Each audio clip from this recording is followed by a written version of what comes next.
শ্রীলঙ্কায় সিরিজ হামলার পর আবারও আলোচনায় জঙ্গি গোষ্ঠী আইএসের বর্বরতা। দায় স্বীকারের পর হামলাকারীদের ছবিও প্রকাশ করেছে গোষ্ঠীটি। অবশ্য শ্রীলঙ্কা এখনও সরাসরি আইএসের সম্পৃক্ততা নিশ্চিত করেনি। দেশটি বলছে হামলাকারীদের যোগসূত্র ছিল বিদেশি কারো সঙ্গে, দেশের বাইরে প্রশিক্ষণও নিয়েছে তারা। শ্রীলঙ্কায় হামলার দুদিনের মাথায় এই ভিডিও ফুটেজ প্রকাশ করে আইএস পরিচালিত ওয়েবসাইট আমাক। তাদের দাবি, ইস্টার সানডেতে সিরিজ বিস্ফোরণের আগ মুহূর্তে ধারণ করা হয় হামলায় অংশগ্রহণকারীদের এই ভিডিও। গির্জা হোটেলে হামলার ঘটনায় মঙ্গলবার দায় স্বীকার করে আইএস।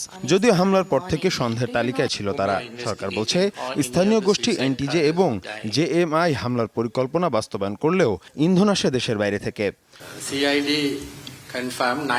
হামলার সময় অংশ নেয় 9 জন। 9 জনেরই মৃত্যু হয়। এদের মধ্যে 8 জনের পরিচয় পাওয়া গেছে। হামলাকারী সবাই শ্রীলঙ্কার নাগরিক, কিন্তু তাদের মধ্যে কয়েকজন আছে যাদের সাথে বিদেশিদের সম্পৃক্ততা ছিল। এদের মধ্যে একজন যুক্তরাজ্য এবং অস্ট্রেলিয়ায় পড়াশোনা করেছেন। এর মধ্যে হামলার একাধিক ফুটেজ প্রকাশ করেছে কর্তৃপক্ষ, যাতে বিস্ফোরক বোঝাই ব্যাগ কাঁধে দেখা যায় সন্দেহভাজনদের। শ্রীলঙ্কার দাবি, মূল হোতার মৃত্যু হয়েছে সাংগ্রিলা হোটেলের আত্মঘাতী বিস্ফোরণে।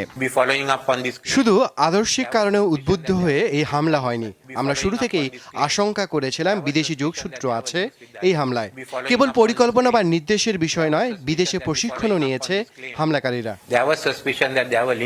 গেল বছরের মাঝামাঝি সিরিয়া ও ইরাকে শুরু হয় জোরালো আইএস বিরোধী অভিযান। ফেব্রুয়ারিতে জঙ্গিদের তথাকথিত খেলাফতের চূড়ান্ত মূলোৎপাটনের দাবি করে বহুজাতিক বাহিনী।